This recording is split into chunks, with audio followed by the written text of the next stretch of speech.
We'd like to welcome all of you. Thank you for coming out on short notice. And we know that this is very, very pertinent information. And you will want to take this to your candidates and your elected officials as well. Well, you know, Dinesh D'Souza did a new movie called America. We just went to see it a couple weeks ago. And we really enjoyed the information he presented there, describing how Americanism and the essential goodness of America is under attack. Americanism is replaced now by lies and deceit of people who, among the left, are out to overthrow this country. But they want to take it peacefully. The left's false narrative of theft and plunder are the new defining features of American history, from the theft of Native American and Mexican lands, exploitation of African labor, contemporary foreign policy to suit the needs of a special few, all based on stealing oil and capitalist system that robs people of their fair share. I'm sure you've heard it over and over. However, our founding fathers warned us that although freedoms they gave us were hard fought, they could be very easily lost. I think this is a fundamental concern that brings us all together tonight. America today stands at a crossroads. The way we understand and learn from our past and how well we educate our citizens will determine our future. And so this is an educational presentation from the John Birch Society as an educational organization. It has nothing to do with First Baptist Church of Tempe. We're just using their facility. We like to work with people of any nonpartisan nature, and so it doesn't matter who you are or where you're from, you are all under the U.S. Constitution. But if we stood before those same heroes and forefathers who sacrificed and bled to bring us this country and build this great nation, what would we tell them today? What would our narrative be? Would we tell them the story of the nation at the crossroads of hope and disaster, whose eventual collapse was designed by enemies from within and completed and funded by her own citizens? We may have to. Or would we tell them we survived this challenge, we got out, we educated, we got the job done, and we spread the truth of what was really happening? You know, late President Ronald Reagan said, "Those who've known freedom and have lost it have never known it again." We hope we're not trying to make that an exception. Freedom is never more than one generation away, he said, from extinction, and we didn't pass it to our children in our bloodstream. It must be fought for, protected, and handed on to them to do the same, or one day we'll spend our sunset years telling our children and our children's children what it was once like in the United States where men used to be free. Tonight, Mr. Art Thompson, our Chief Executive Officer of the John Birch Society, and Mr. Marty Olson, our Vice President of Development, longtime defenders of the principles upon which our constitutional republic is founded, are going to speak to you about international mergers, treaties, and things that are going on that you never hear about in the media. All very well documented, as is his style. Mr. Thompson came from Seattle, Washington. Born in 1938, attended the University of Washington and Washington Military Academy.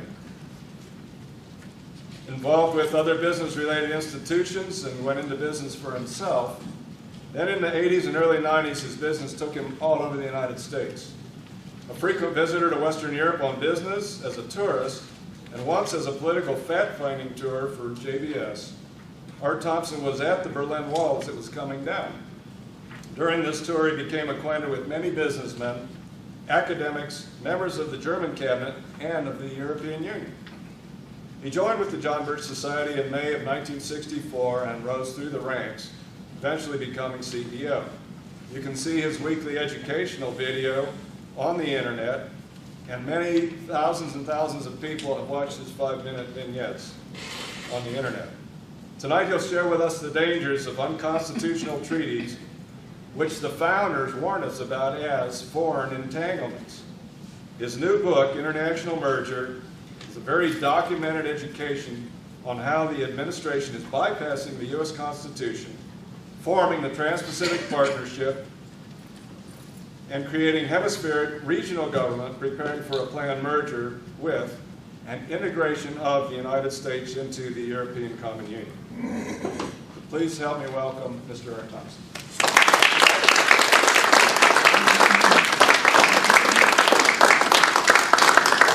Well, glad to be here. Glad you're here. Glad it's hot. I haven't experienced this in years. Where I come from, we haven't had only 1 month this year that's been normal temperatures. The rest of them are below normal. So, you know, when we leave our window open at night in the dead of summer, it goes down to the top 40s. Wow. Where is that? Appleton, Wisconsin. Oh. Yeah. Well, anyway, we'll answer any questions you have when we run out of time at the end of the presentation. This normally takes an hour, so I've got to talk real fast because we want to be over at 6:30. What does that clock say there? 6:30. Okay. No, it looks a little different. But at any rate, I like to start off by asking questions and setting principles, if you will. And one of the questions that I like to ask is this, there we go, is have you ever bought a product and found that the product was less than what was advertised? Oh. I think we've had that. But what about the second one? Have you ever voted for a politician and found that what you got was not what was promised during the campaign? Every time. Yeah, if you're cognizant, that's happened always, right? I mean, you know, it's just normal. Well, treaties and trade agreements fit this pattern as well. What the title says is not what you get. The title is to get you to believe in what is being put on the table before the Congress. It isn't free trade and those sorts of things. It's something very much different than free trade. Another thing that we have to remember when we're talking about foreign entanglements is that power tends to corrupt and absolute power corrupts absolutely. That's something to always keep in back of your mind when you're talking about the growth of government, whether it's on a national or local or especially international scale. We always have to remember that powerful government always ignores the rights of the people. That is a truism. And power continues to accumulate even more power until they're stopped. And government never fully relinquishes power it assumes. They may give back a lot, but they will always retain some part of what they assumed to begin with. Except in one instance, and that was in this case with George Washington. He always relinquished power. Sometimes he even refused power. You know, they wanted to make him a king. He said no. There were other aspects that they wanted to bestow on him too that aren't in your normal history books, and he always refused them. He gave up command of the army. He gave up the presidency. He got the army back again during a period of crisis, and he gave it up again. That was the kind of man he was. And yet the History Channel and a lot of history books try and make our modern student believe that this man was an egotistical, power-hungry individual that wanted to be the head of everything. And it wasn't George Washington at all. And he said it's our true policy to steer clear of permanent alliances with a portion of the foreign world. Now, he didn't mean any particular portion. He just meant any portion of the foreign world. Thomas Jefferson said, "Commerce with all nations, alliance with none, shall be our motto." I deem the essential principles of our government, peace, commerce, and honest friendship with all nations, entangling alliances with none. The function of the United States government, now this is very important. Most of the time when you talk about the functions of the government, what you talk about is to protect God-given rights, life, liberty, and property.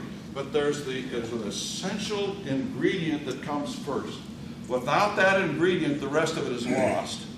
And this is the part that you never hear from Republicans today, neocons, history books, and that is to maintain our independence. When we went to school and started to study the American system, what did we learn about first? The Declaration of Independence, because everything is based on those principles. From that point forward, it's independence. Without independence, we can't protect life, liberty, and property. Without independence, these other entities will tell us about life, liberty, and property.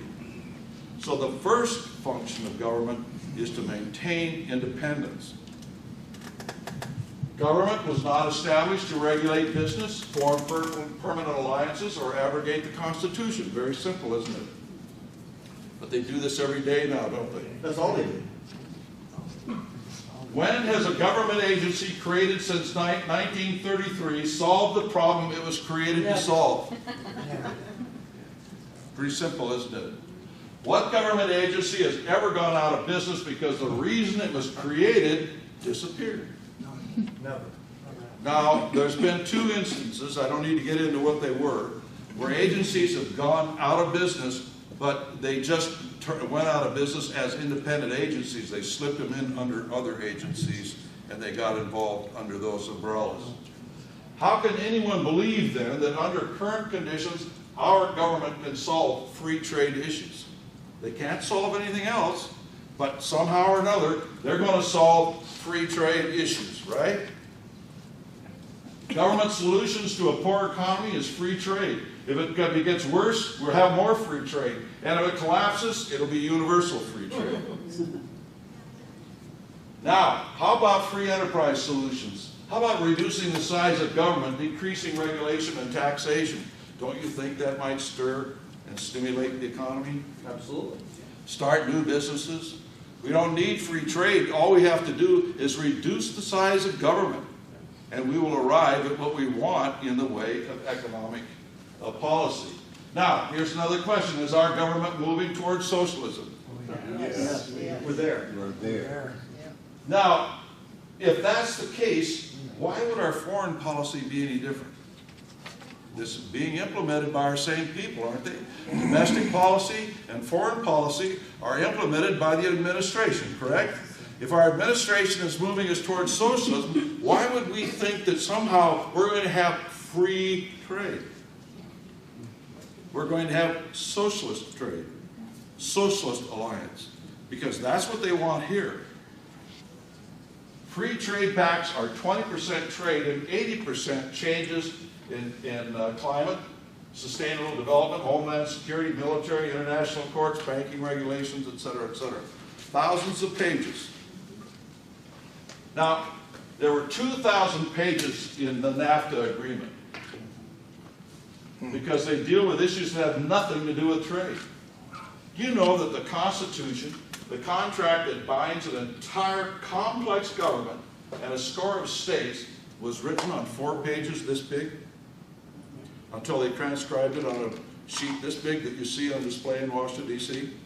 4 pages for a complex government, and we need 2,000 pages for a Mexican to do business with an American.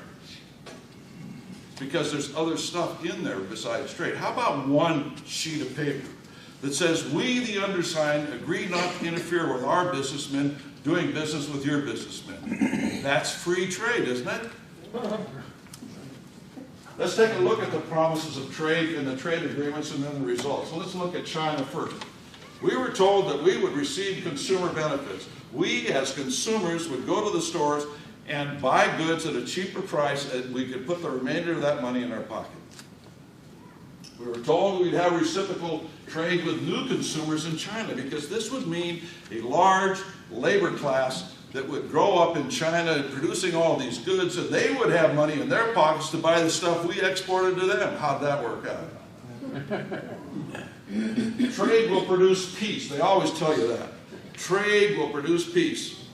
Adolf Hitler loved that slogan. Loved to trade with us. Japanese, they traded with us. Industry moved to China as a result, along with the jobs. China started to buy up commercial real estate and building developments in the United States as a result of the money that we paid for their goods. Now they're buying up our food chain. And they're doing a lot of other things around the world with that money too. The Bank of China now is the largest foreign lender in the United States. And they're discussing converting their foreign exchange reserves into American real estate. I should change this to hard assets because it's be more than real estate. That's $3.4 trillion, ladies and gentlemen. At first, everybody will think it's great because it'll help the local economy, put a lot of money into the local economy. If it comes, a price. If you have businesses in a community, who runs the community? The businesses. If the Chinese own them, who's going to run the community? Who's going to own those jobs? We provided them money to build up their military in the Far East. Look how that's worked out. They're pushing the Philippines and everybody else around over there, Japan, so on and so forth. They're buying up strategic minerals in Iraq, Afghanistan, Latin America, Africa. You should see what they're doing in Latin America, ladies and gentlemen. They are literally forming an alliance, a communist alliance in South America against the United States. If you haven't noticed it, start Googling it, start looking at the recent trips of Putin and Xi, or whatever his name is, from China, and the deals they've made with all these countries of Latin America. Then the next thing you want to do is to go and find out who runs these countries. Find out what party it is that they belong to, then Google that party separately, and you will find out that almost every nation but 4 in Latin America today, south of Nicaragua, are run by communists. Brazil, the head of the Brazilian government today is Rousseff, who was a communist terrorist leader.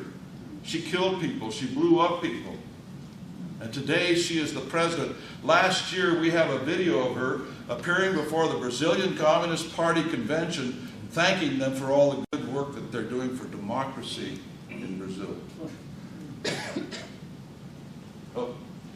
At any rate, in Afghanistan, we recently had an Afghani governor assassinated by the Taliban because he made a deal with China to take over the copper mine there in his province. See, I don't care what you think about the Taliban. They don't like anybody. They didn't like the Russians, they don't like us, and they don't like the Chinese.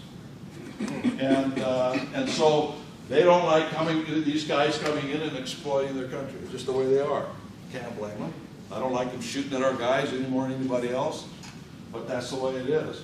They're making massive loans to Latin American countries. Trade with Japan and Nazi Germany did not stop World War II. Didn't stop World War II. We had extensive trade with Nazi Germany and Imperial Japan, and it did not stop the war. It facilitated the war. NAFTA promised prosperity. Instead, we got a lowering economy, more jobs, higher unemployment, less illegal immigration. How'd that one work out? And it said that we'd have better relations with our neighbors. Now, I will give them that. Our relations became so good with our neighbors, they tried to merge us into the North American Union using NAFTA as the foundation for a merger of Canada, the United States, and Mexico into one country. And they're still doing it today behind the scenes. We really stopped them big time with putting out 1 million copies of this magazine 7 years ago, Merger in the Making. Now that stopped the North American Union, while the average American citizen didn't even know that this was the plan. But we were able to get an initiative before the state legislatures and everything else against this plan. And we're able to put a stop to it. In fact, the leg man for the Council on Foreign Relations who were pushing this said the mistake they made was giving us a target. They gave us a target called the Security and Prosperity Partnership. And we'll get into that in a moment.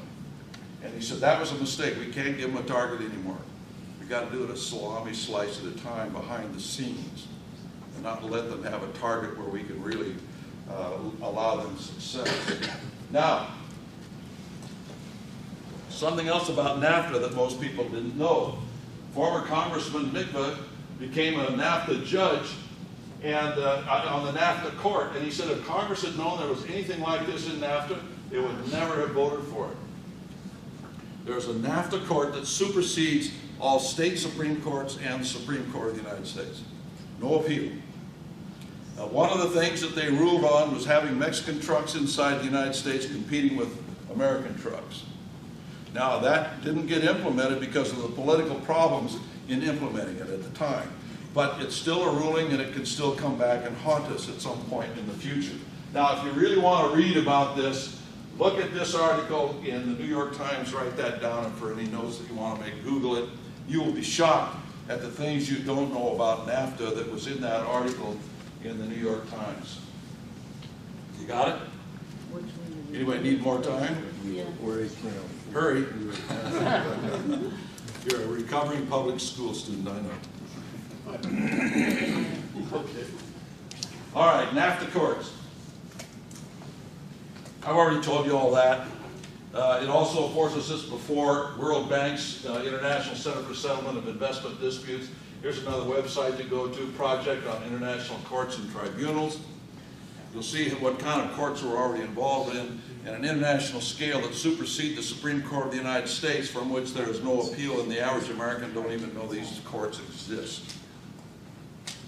Excuse me, who do they have jurisdiction over? Huh? Who do they have jurisdiction over? What do you mean, who? The NAFTA courts. United States, Canada, and Mexico. I mean, they have jurisdiction over individuals or? Individual companies and individuals if they happen to be sole owners in that. How did they get that authority? It was given to them through the treaty. Anyway, most of this is answered in my book. Please, I just don't want to get bogged down too much in this right now. Take notes, I'll answer them later. The World Trade Organization, now this is not what it's called anymore, but I still use it because it tells people more about what it means than in the modern term. Members give each other most favored nation status. And they rule on international trade. Now, if that's the case, why do we need all these other new trade treaties? If we already have an organization that 159 nations belong to, that we want to get involved in these free trade issues with, we already do it through the WTO, so why do we need something new? Well, there's something interesting about it, but this has nothing really in the long run to do about it. But let's back up for a moment and state that the International Trade Organization was the grandson of Alger Hiss, who was Stalin's spy in the United States State Department. And he's the guy that put the International Trade Organization together. A couple of decades later, they renamed it the World Trade Organization, and then we got involved in the WTO just a few years ago. In order to overturn the decisions of the WTO, all 159 members must agree unanimously to overturn that decision. Show of hands, how many times has that happened? Zero. You can't get 159 people to agree on anything unanimously. So our hands are already tied because we belong to the World Trade Organization. Now here is a guy who gives a great constitutional speech. Problem is, you don't mean a word he says. And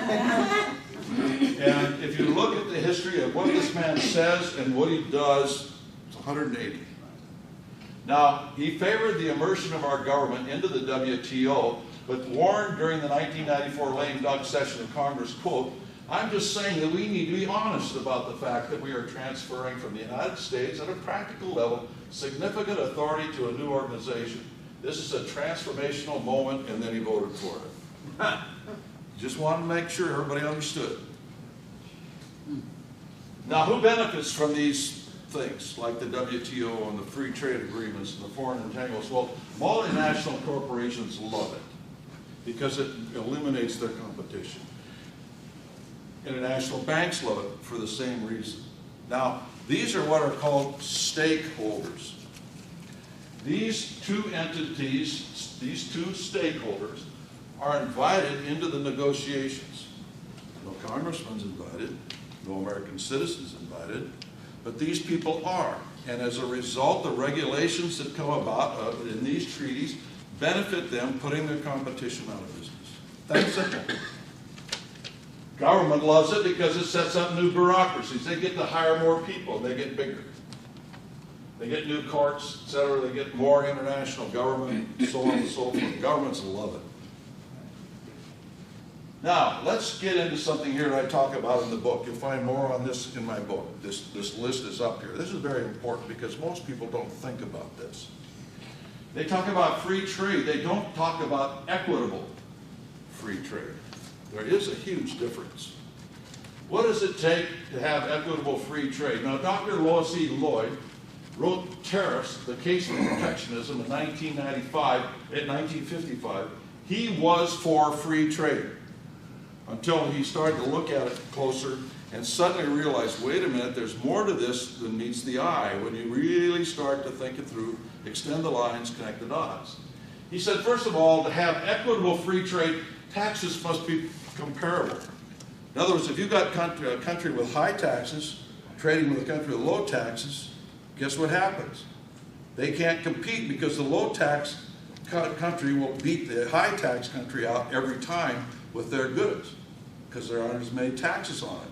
Pretty simple. A single monetary system must be in use. What is the universal monetary system we use in the world today? Dollar. No. Gold. There isn't one. Bitcoin. Oil. It's called paper. Yeah. It's called paper. Every country uses paper as their monetary system. What controls the price of that paper? How much they turn the printing presses. So if you have a deal based on the rate of exchange between one monetary system and another at this given point in time, and one of those countries retracts or the other one expands their printing of their paper, that throws the whole thing into whack, and you can't compete in that system. Fiat money. There must be a uniform business laws. If we are stymied with all sorts of regulations and OSHA and on and on and on and on, but we trade with a country that doesn't have all these regulations and laws, you can't because our goods are going to cost more to produce than the other guy that doesn't have these regulations. And also, business ethics must be universal. They must be similar. It is against the law in the United States to do business with any entity, government, business overseas and pay a bribe to do it. It's against the law. You can go to prison. Some countries you can't do business unless you pay a bribe. Try doing it in Mexico. You know, I've talked to enough Mexican businessmen to know you don't do business down there with crossing the pond.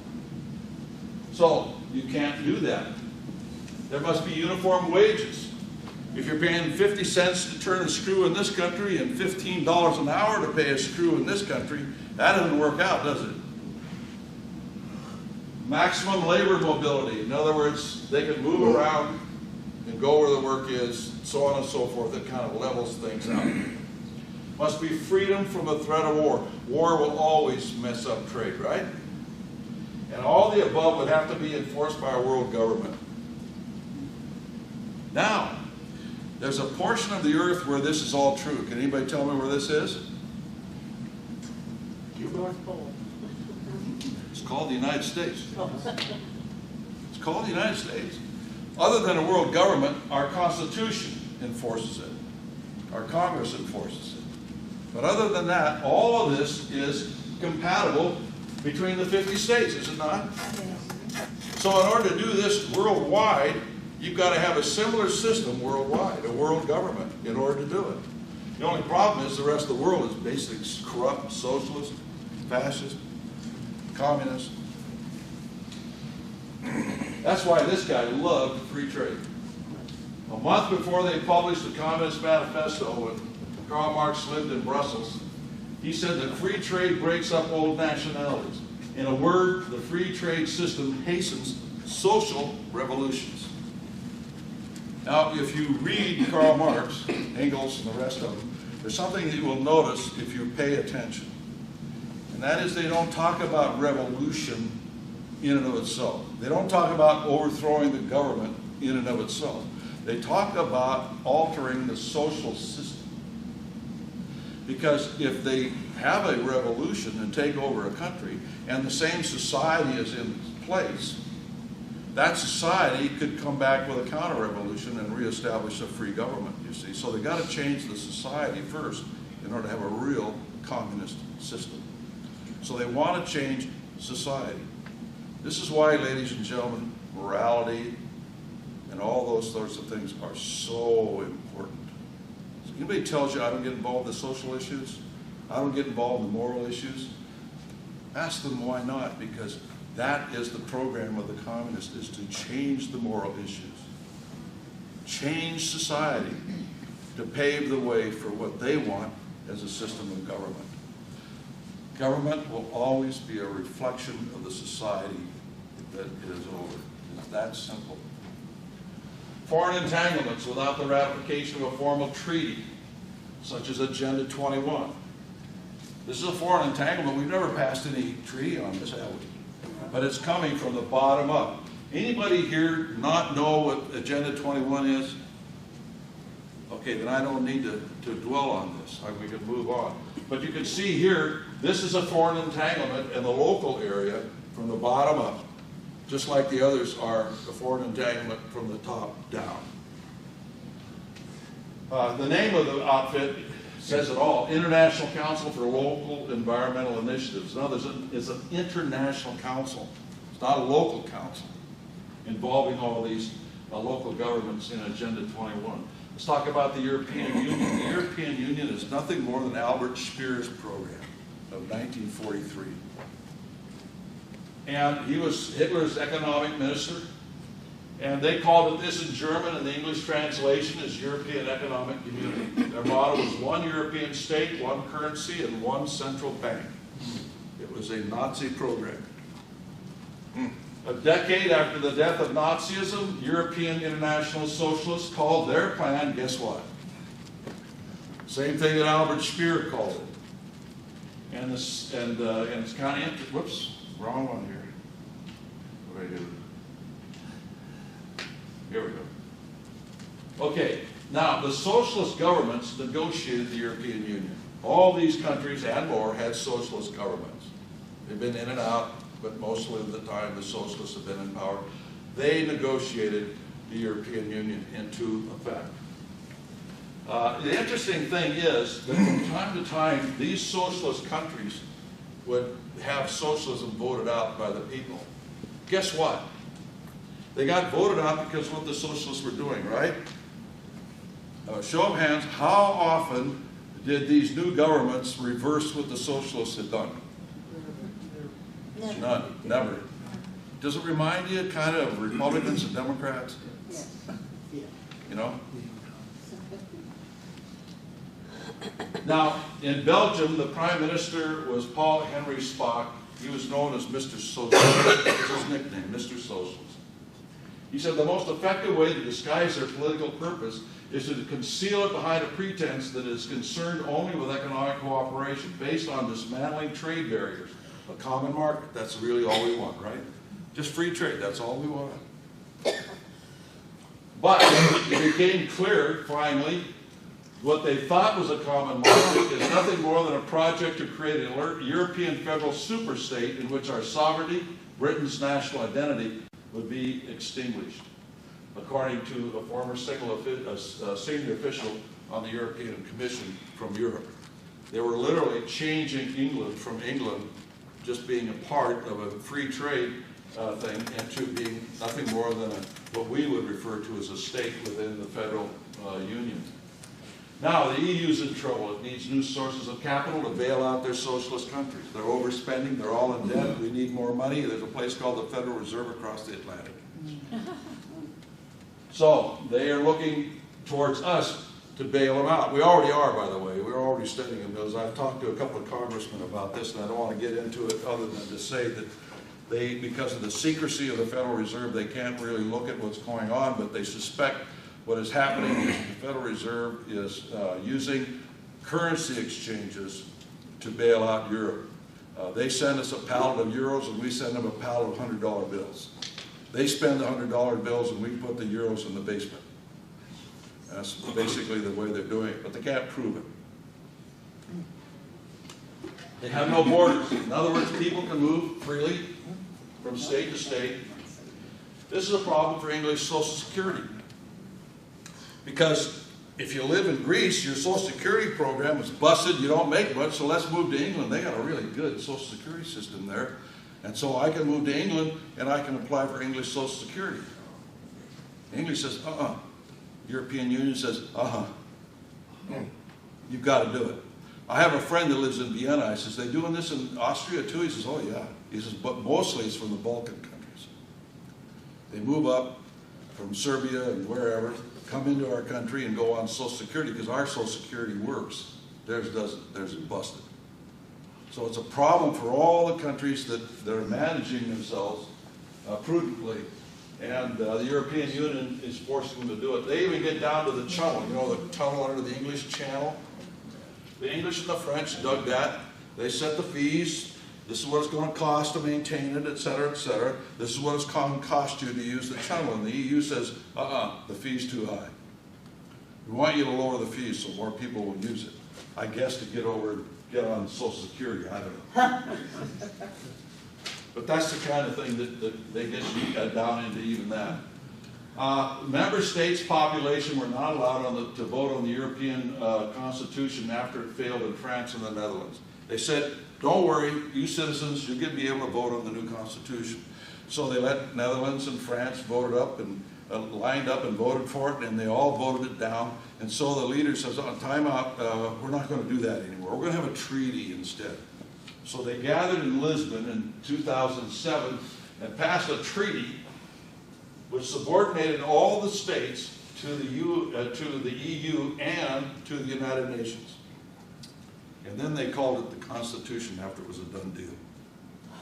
The citizens were never allowed to vote for it. Done from the top down. This is the new party that's big, the biggest party in England now, the United Kingdom Independence Party that just had an election there. And they outvoted the Tories and the Labour Party because they are opposed to the European Union. It's a brand new party. And one of their officials said the EU is sold to the British people as a trading agreement and has turned into a political union which is changing our basic laws and traditions. Now the people of Europe are trying to get out of it and they're finding it tough. Here is the last communist dictator of the Soviet Union. He said that the EU was the new European Soviet, that ultimately it would be from the Atlantic to the Urals and include all the old SSRs, as well as Western Europe. The interesting thing is that in Western Europe, a lot of those countries are ruled by socialists.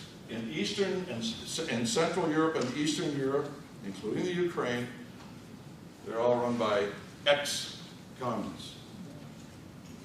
There isn't a Democrat amongst them. So they ended up with what?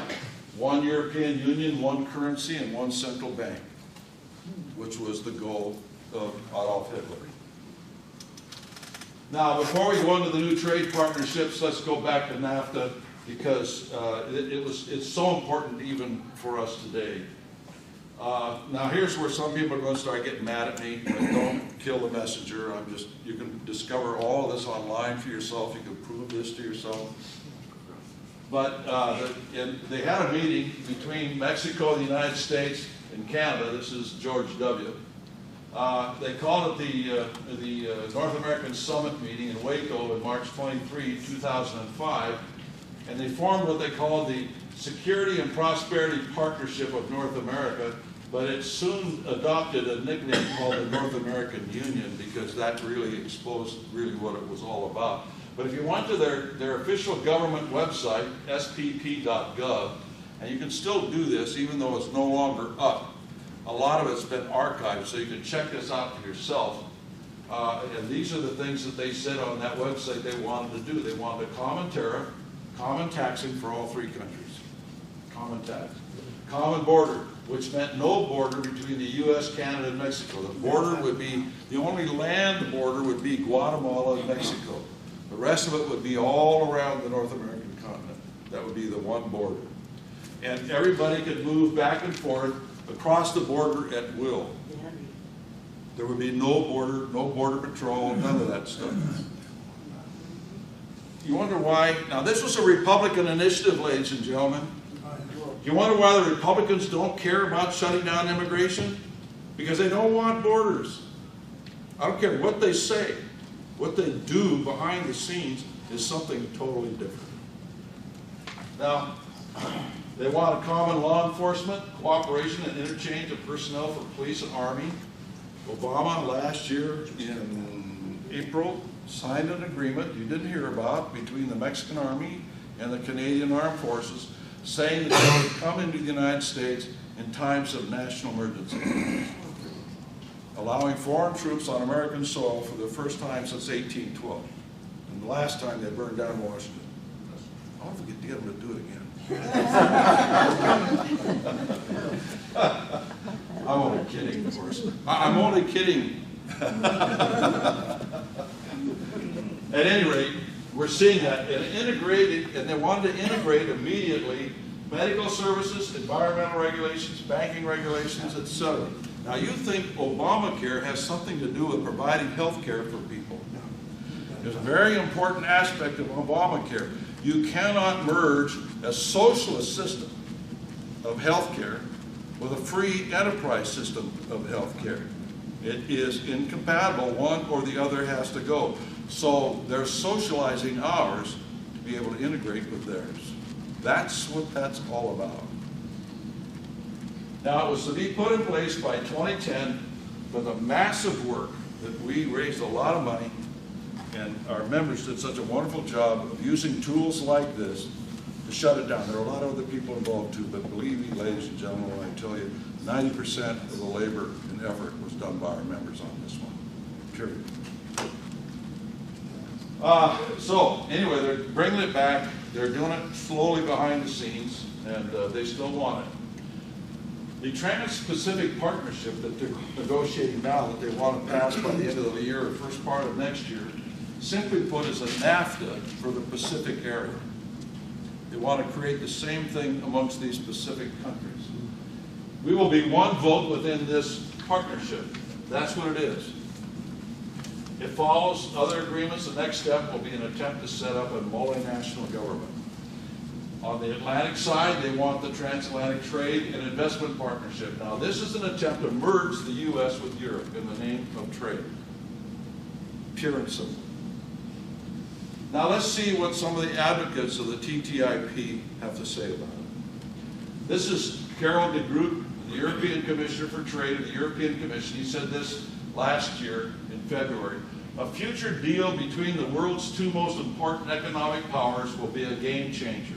Together, we will form the largest free trade zone in the world. This deal will set the standard, not only for our future bilateral trade and investment, but also for the development of global rules. Global rules. That sounds like free trade, doesn't it? Global rules. How about Tyson Marca in the Council on Foreign Relations magazine, Foreign Affairs? He said this: in the broadest terms, a U.S.-EU trade deal would allow the United States and Europe to maintain their sovereignty over global economic governance. Both recognize that their ability to set global rules, there's that phrase again, will diminish as economic power shifts to the Asia-Pacific region in the coming decade. No one power will be able to drive the international agenda. Did you know there was an international agenda? But if they join forces, the United States and Europe can channel their combined economic weight to keep control of the reins of the global economic order. Right. These are the kinds of people that are negotiating and advocate this treaty. Rules are not free trade. It's just that simple. Here is another partnership that people don't have any idea about. And make notes on this. Go online, look it up. This is Putin and HW signed this partnership. We are achieving a new strategic relationship. The era in which the United States and Russia saw each as an enemy or strategic threat has ended. We are partners. And we will cooperate to advance stability, security, and economic integration, and to jointly counter global challenges and to help resolve regional conflicts. This is what it looks like online. George H.W. did this. Right after that, Clinton did it, reaffirming it. And then after that, George W. did it again, reaffirming the earlier two. We are partners with Russia and integrating economically. Go online and look at Lockheed and Boeing and General Electric, and you tell me if they're not integrating our economy with Russia and China. Something to always remember. I don't like quoting this guy, but sometimes you have to. In politics, nothing happens by accident. If it happens, you can bet it was planned that way. People plan things. People think up things. People organize things. People finance things. It is not done as an accident of history. Don't ever fall for that. There are no cycles of history. I could spend a whole speech on destroying the idea of a cycle of human behavior in history. It has never occurred. Something else has been going on, something far more sinister. And if they can convince you that it is a cycle that you can't stop, you won't try to stop it. That's why it's done. I like to quote this guy once in a while. The only difference between reality and fiction is that fiction needs to be credible. We're talking about some pretty incredible things here, aren't we? Here is the first time, now this is not the first time it was used, but this is the first time I can document that these two men used it. The revolutionary movement, which began in 1789 in the Cercle Social, gave rise to the communist idea of the New World Order. They wrote that in the Holy Family in February 1845, before they wrote the Communist Manifesto. Now, for those of you who really want to look at early history and kind of have some fun in your computer, look up Cercle Social, or Social Circle. Cercle Social is the French name. Look at who started it, who were members of it, how it infiltrated in the United States, and you will discover things about the early history of the United States that will shock you. Very important organization. Communist idea of the New World Order. The New World Order is a communist idea. By the way, the New World Order has two meanings. One that most people think of, and that is it means a world government. But it means something else. It really means an order, a society, a group. That these individuals in that order run the New World Order, whether or not it's an actual codified world government or regionalized government or anything else. New World Order. See who's used it? H.G. Wells, Time Machine, War of the Worlds, all that. He was a top leader in the very left socialist party in England, and he wrote this book. It's not as popular as the War of the Worlds, that sort of thing. But in here he says that socialism is unavoidable and so on and so forth. He was talking about putting the New World Order together. Back in 1979, this is out of the Idaho Falls, Idaho newspaper. I just happened to pick these up wherever I was at the moment. There's no real order to them. But Fidel Castro gave a talk before the General Assembly that year of the United Nations, and he demanded that we form a New World Order in those words. Another one who uses it quite extensively is Gorbachev. He visited Reagan at the Reagan Ranch and urged a New World Order. And he said that he called for U.S. as a partner to work toward that goal. So a year later, our President of the United States agreed. And in this document, in this official State Department document, issued in August 1991, George H.W. Bush called for a New World Order. This has been the official policy of the United States ever since. You can go online, Facebook, whatever, and you will find many, many instances of George H.W. Bush delivering speeches to the public, to Congress, and everything else, calling for a New World Order. And the reason why we went into Iraq to begin with was to help build a New World Order.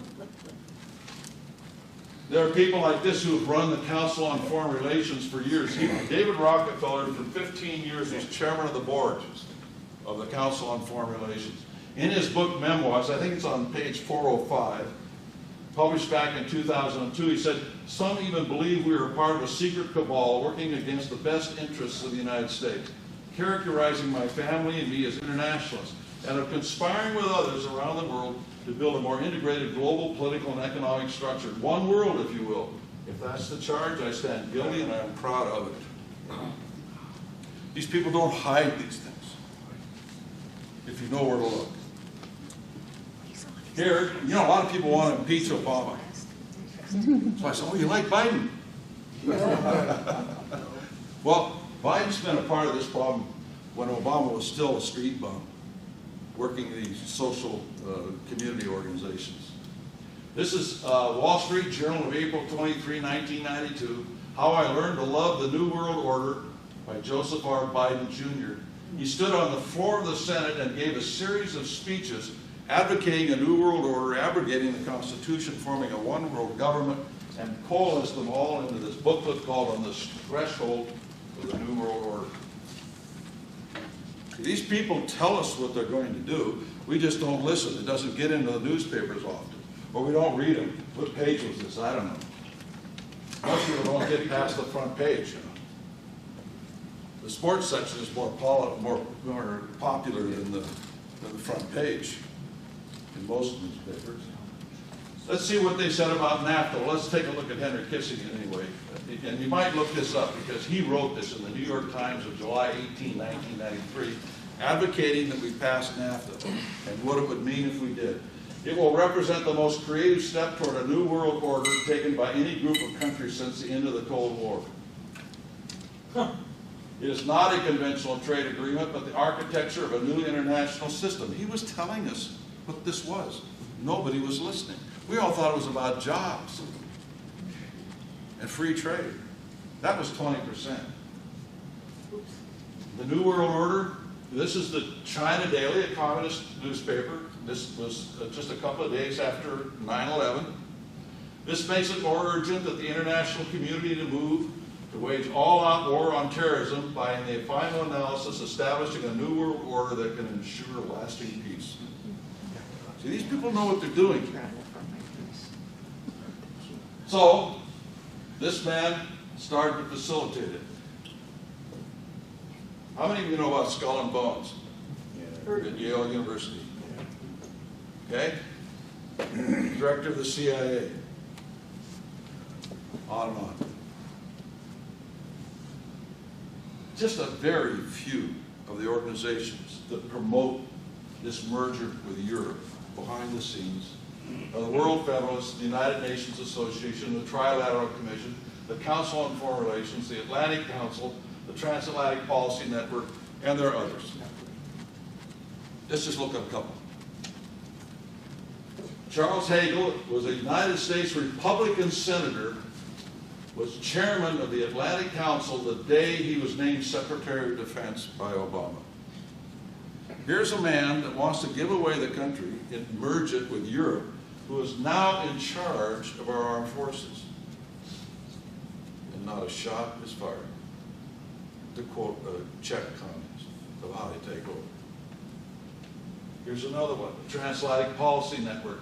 U.S. State Department involvement. It's got a congressional group working to merge the United States and the EU. They want to accomplish it by 2015. I doubt that they'll be able to do it, but if we have anything to say so, they won't.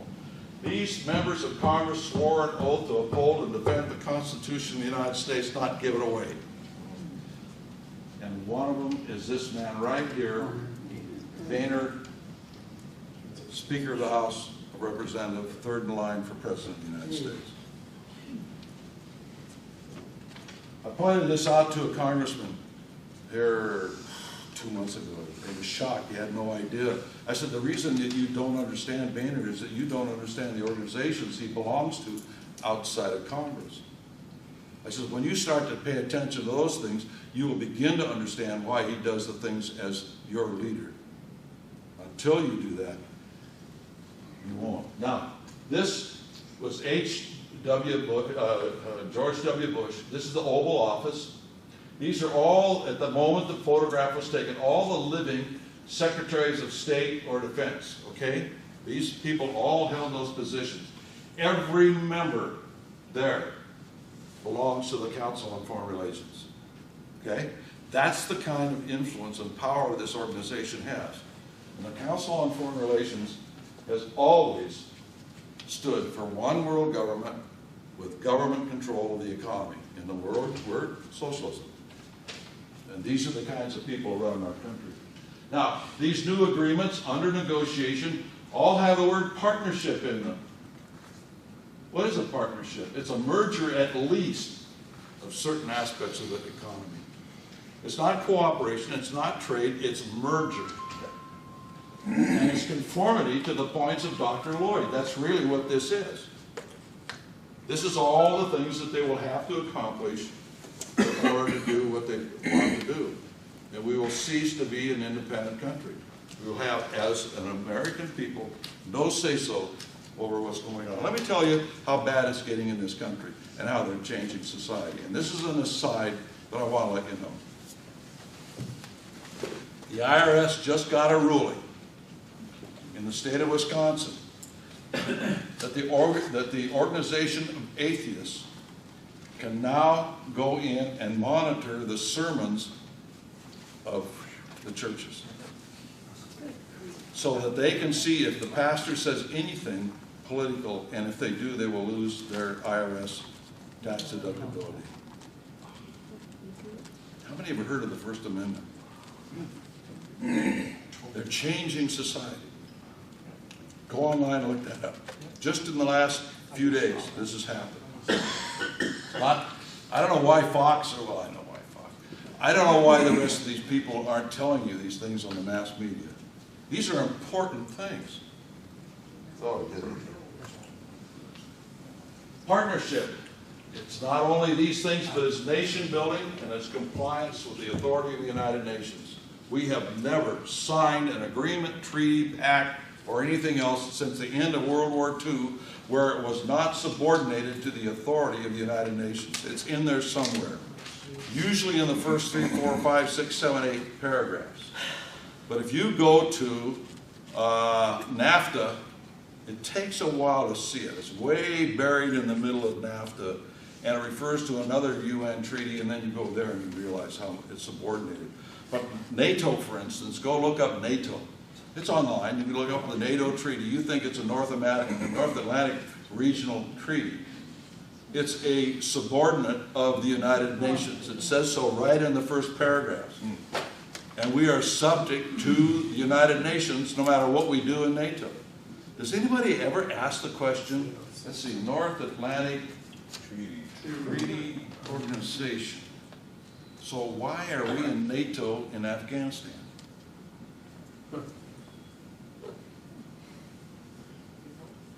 What's going on, ladies and gentlemen, behind the scenes, and this is just something we've researched in the last couple of weeks. NATO has been quietly establishing its authority throughout the world as the world's global police. You go online and start Google NATO in Asia and that kind of thing, and you'll start to see where they're trying to establish liaison offices in Tokyo and all the rest of it, and they want to bring NATO into all these military pacts, all these military groups in under NATO. Been going on quite a while. We hadn't noticed it before. We stumbled on it, and then we started. It was like opening up a Pandora's box. And suddenly we started to see, wait a minute, this and this and this and this. Been below our radar even, but just in the last week. You might be interested in looking that up. How do we look that up? Just go online, look up NATO. NATO. Okay. And NATO in Asia or something like that. You'll start seeing it. So anyway, the United Nations gives rights by government, but our government is based on a philosophy that rights come from God, and no government can take them away.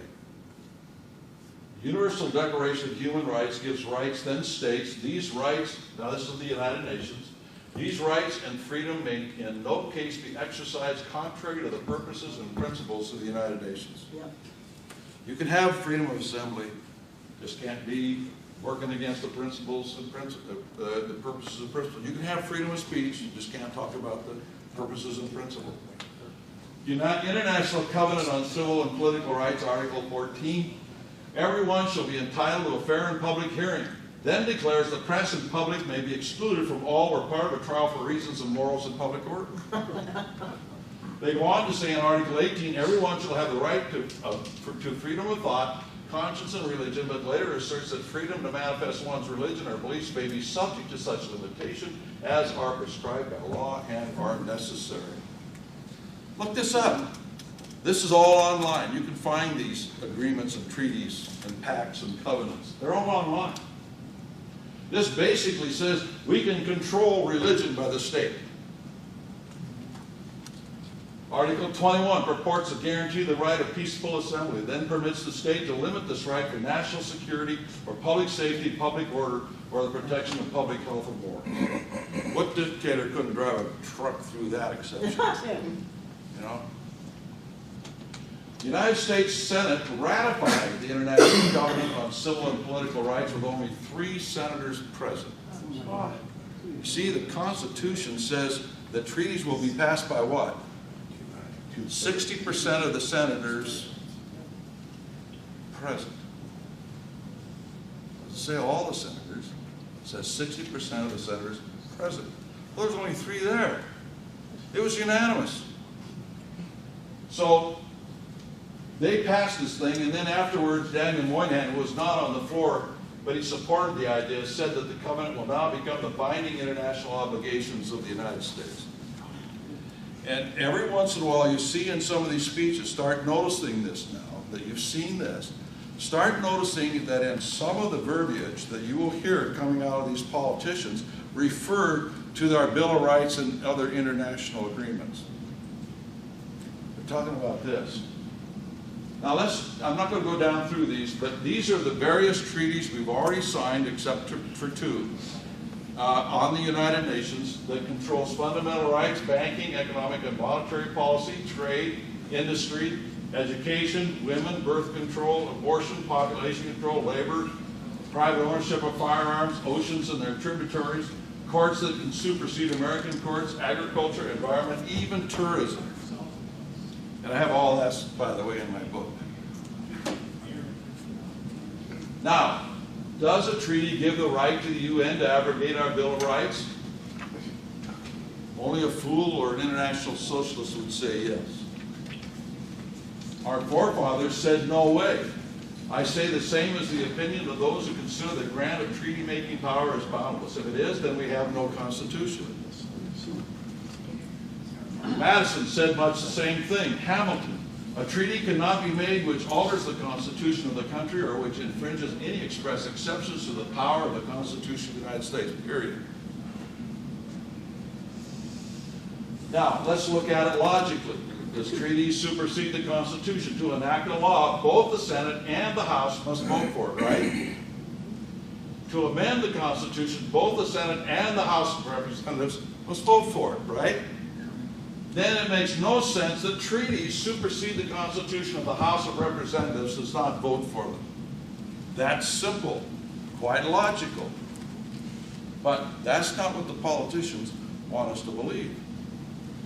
But this guy, John Foster Dulles, the founder of the Council on Foreign Relations and future Secretary of State in the Eisenhower administration, said before a regional meeting of the American Bar Association in Louisville, Kentucky in 1952, quote, treaties make international law and they also make domestic law. Under our Constitution, treaties become the supreme law of the land.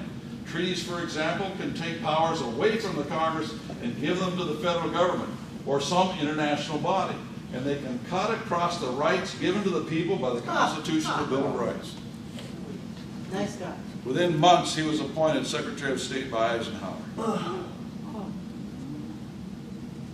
He was active in Christian socialism for years, ladies and gentlemen. And this is the kind of, I want to know why those lawyers didn't get up, put him on a rail and escort him to the edge of town. Instead, they applauded his speech. This is the kind of thing that's been embodied and viewed within us since the end of the Second World War, because that's when we started to get involved in these foreign entanglements. They wanted to make us believe that by so doing, it abrogated the Constitution of the United States. They don't. It will if we allow them to.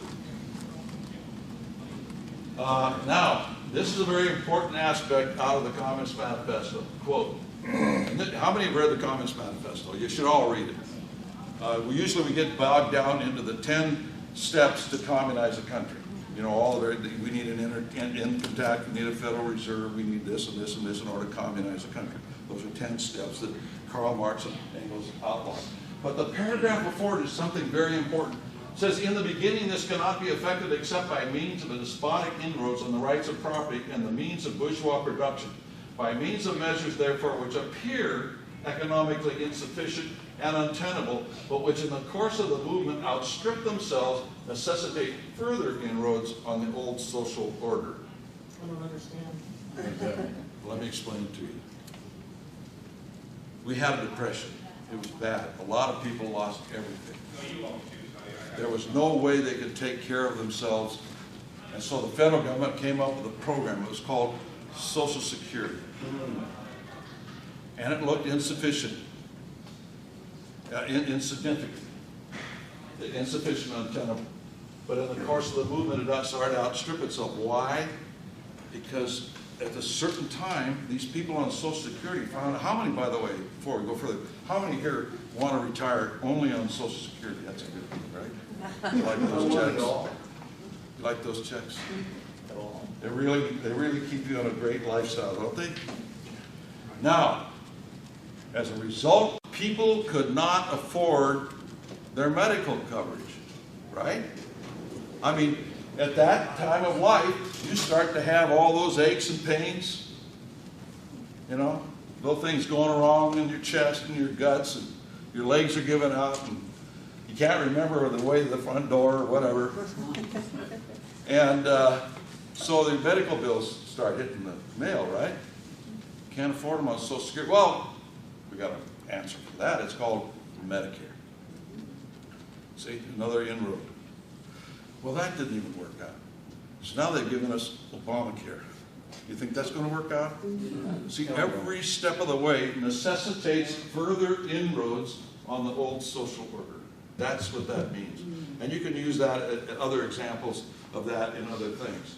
But that is probably the most important paragraph of the whole Communist Manifesto, because it outlines their strategy of how they get these things done.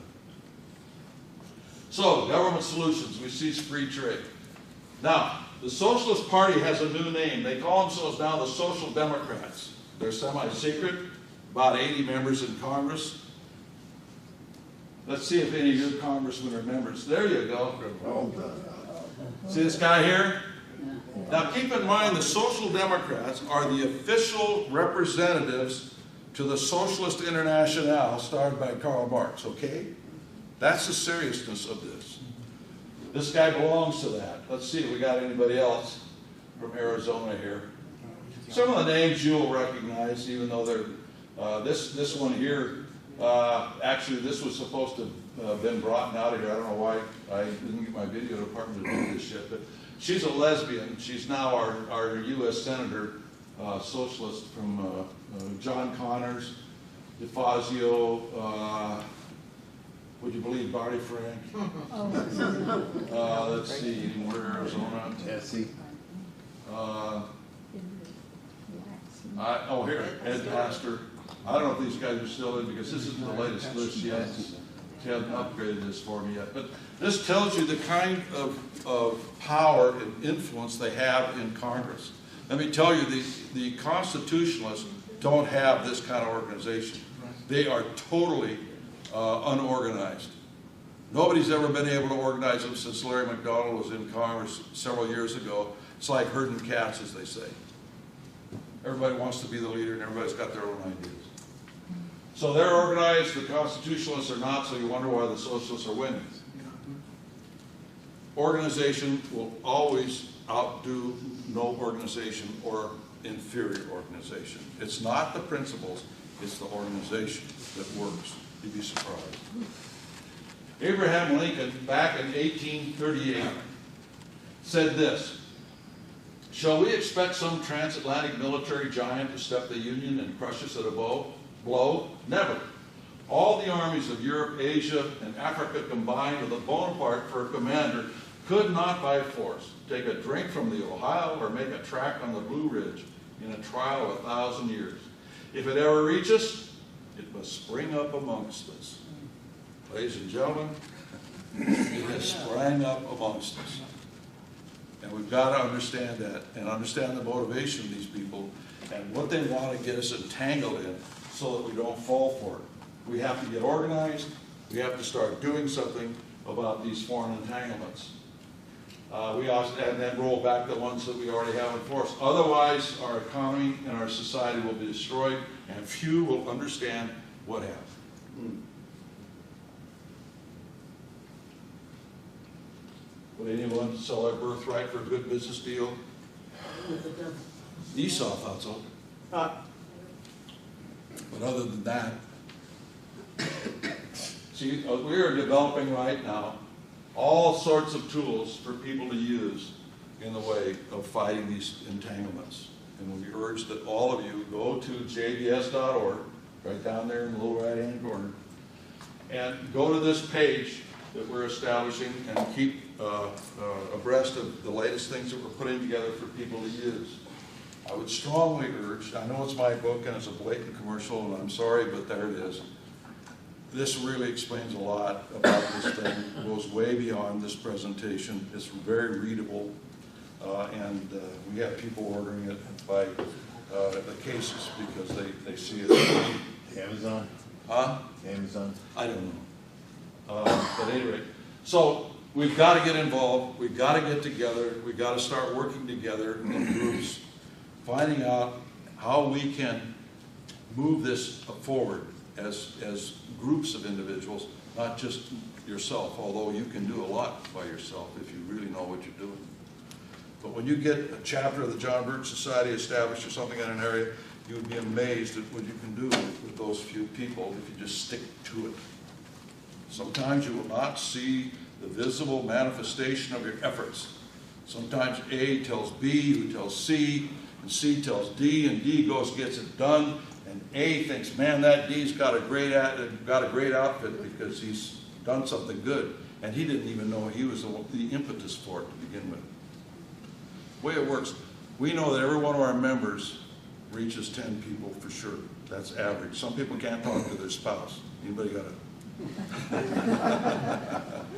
But others literally have influence with hundreds of people. Thousands.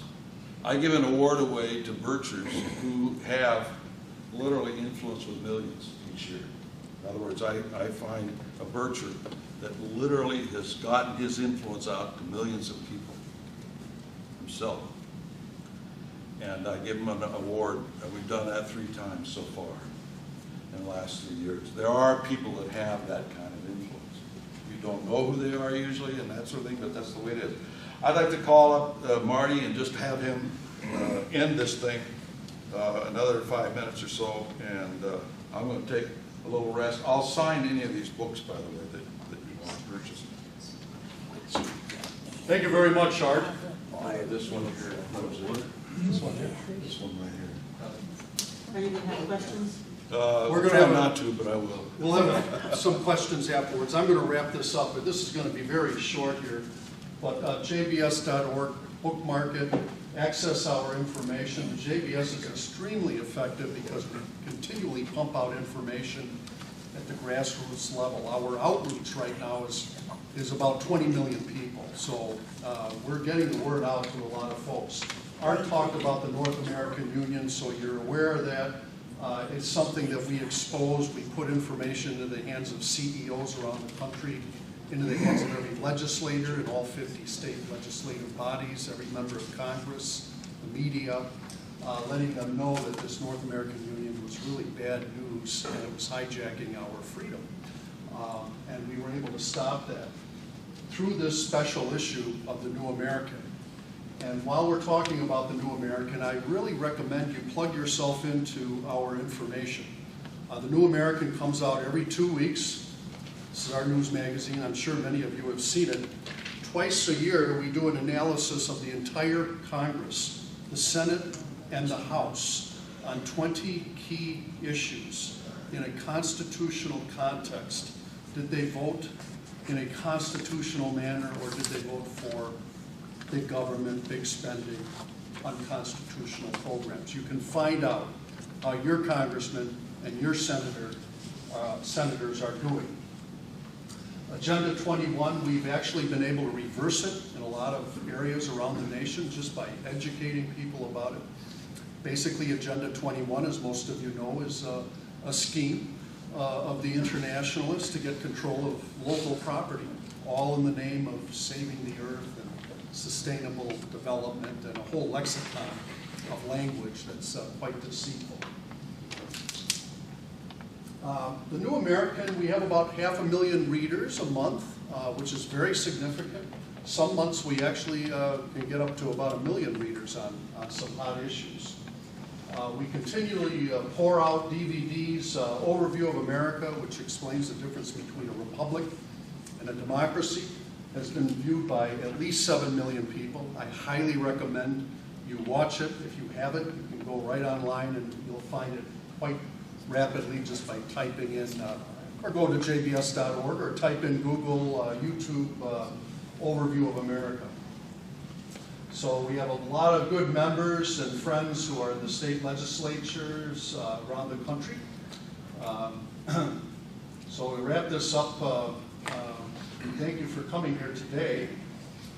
Congress is the key. Our whole purpose is to create an informed electorate. When you have an informed electorate, then the people aren't snookered by the elites.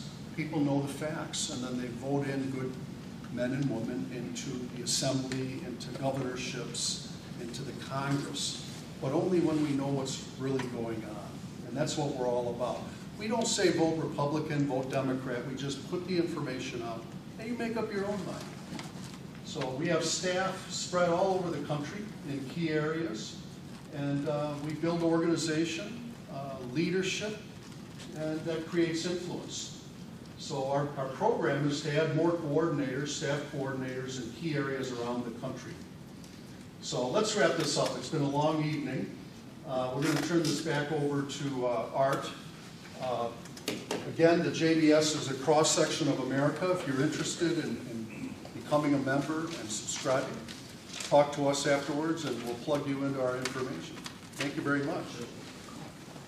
Yeah.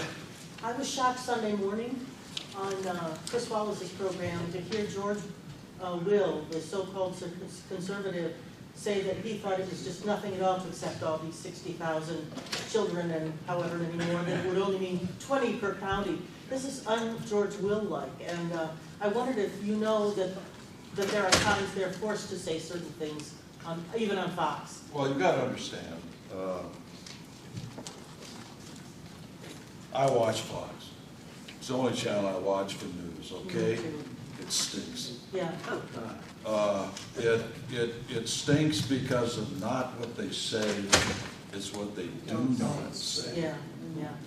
And you've got to understand that if you know the background of the majority of their commentators come from the other side.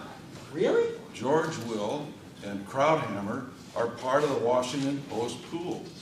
Is the Washington Post liberal or conservative? Krauthammer was a member of the CFR. And he's a member of the CFR.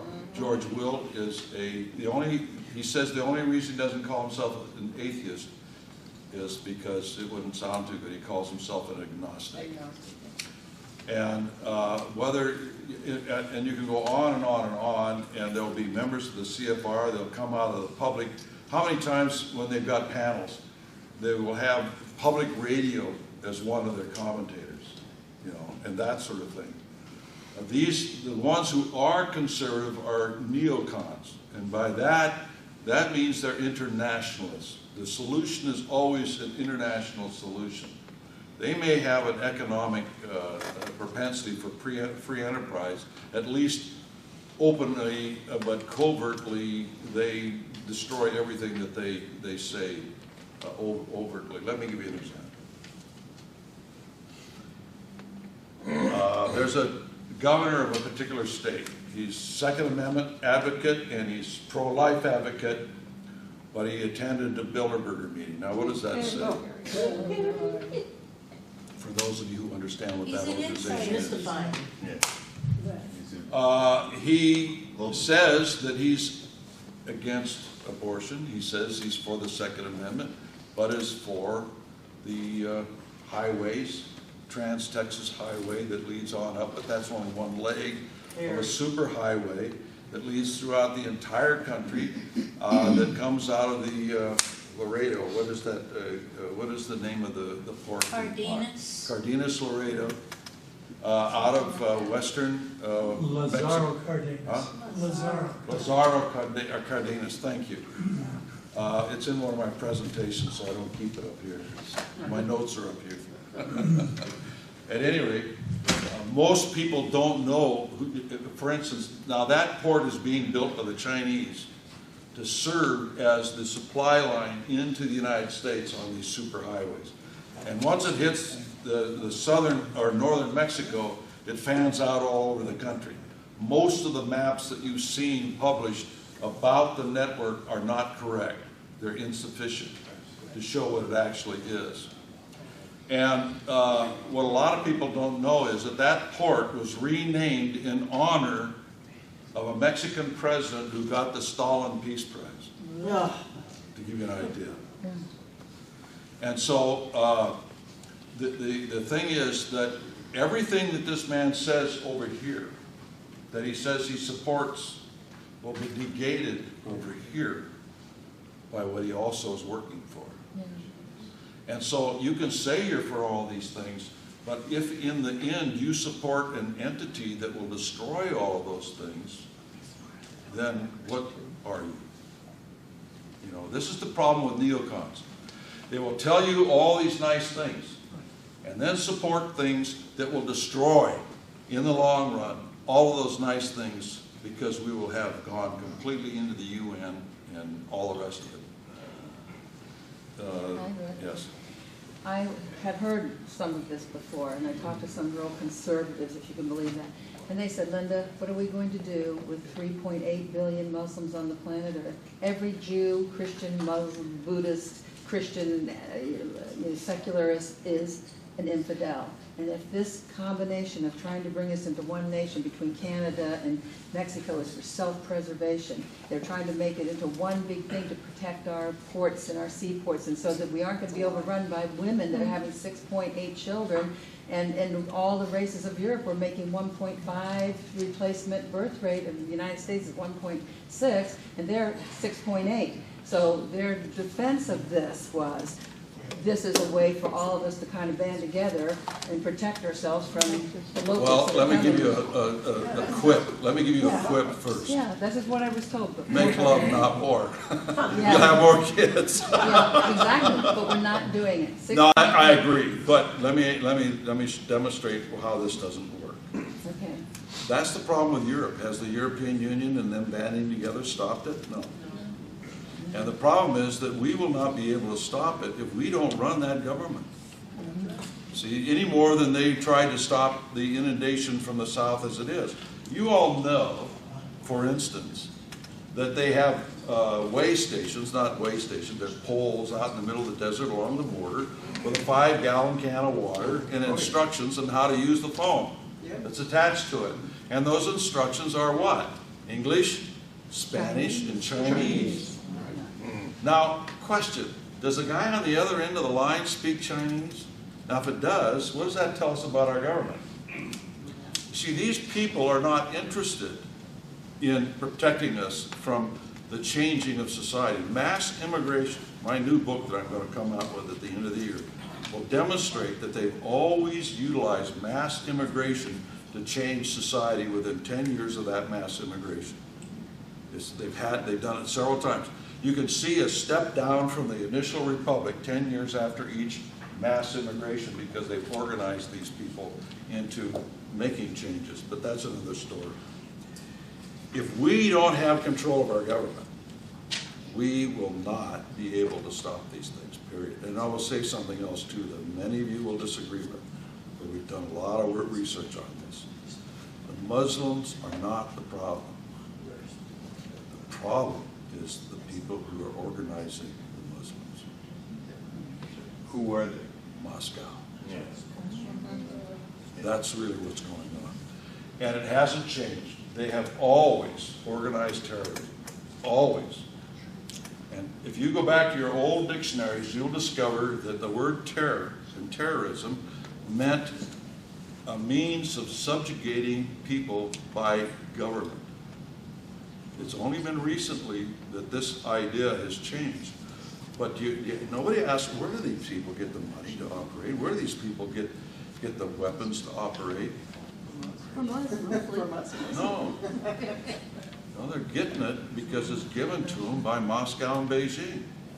And they're training them and they're organizing them.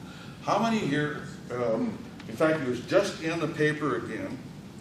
What paper was Litvinenko's widow in? Wall Street Journal? Wall Street Journal, Saturday. Yeah, okay. Litvinenko, for those of you who may not remember the name off the top of your head, is that Russian KGB agent that defected and revealed a number of things, and the Russians poisoned him by putting a radioactive substance in his tea in England, and he died excruciatingly over a period of weeks.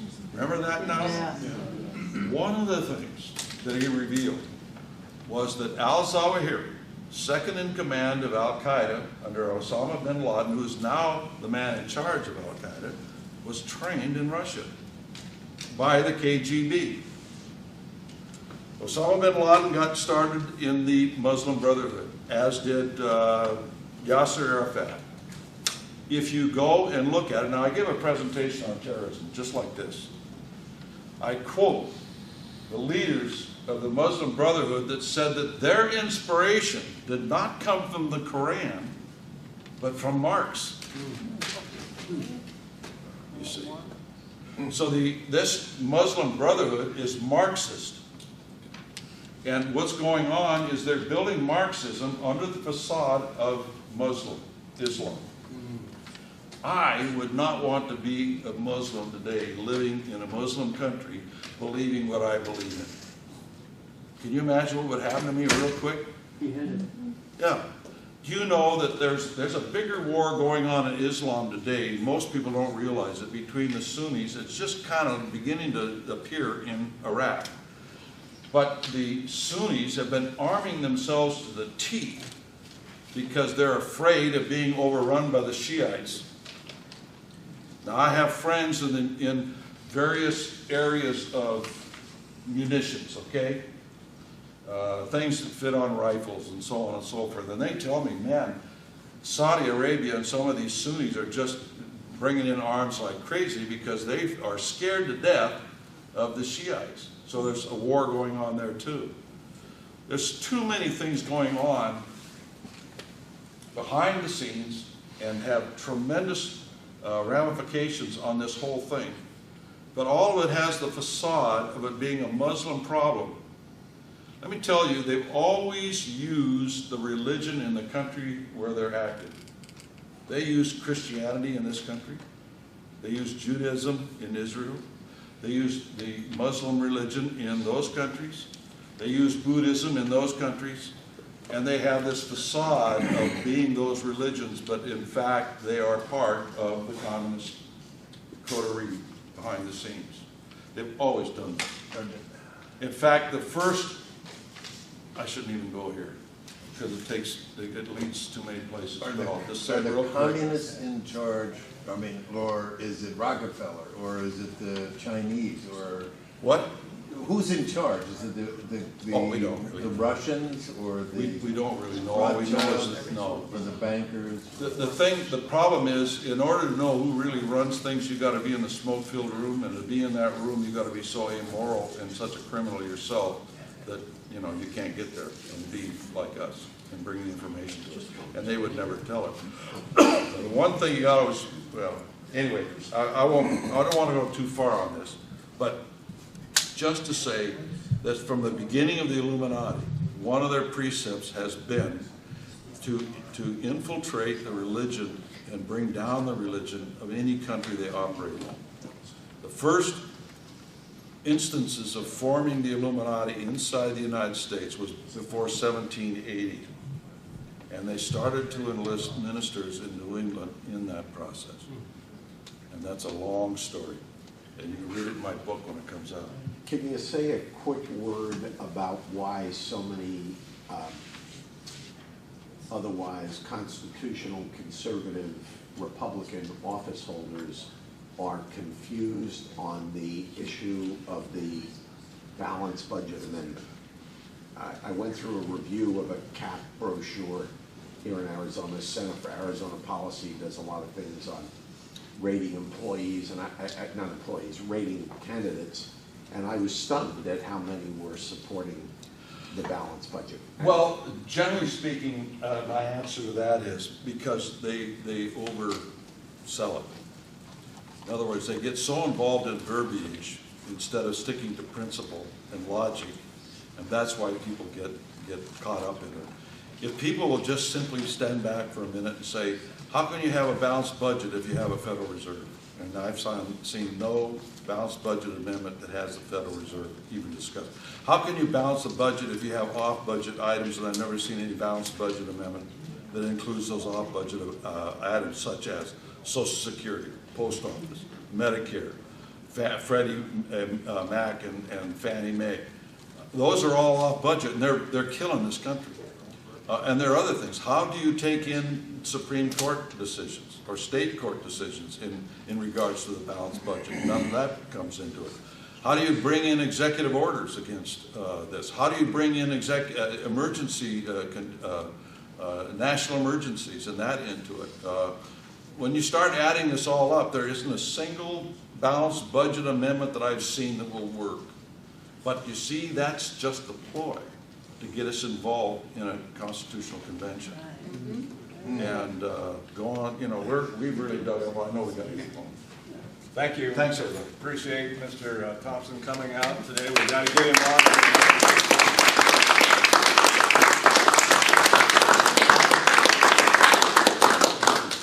We have to get Mr. Thompson, Mr. Olson onto another vein tonight yet. So please fill out the form on your chairs there with you.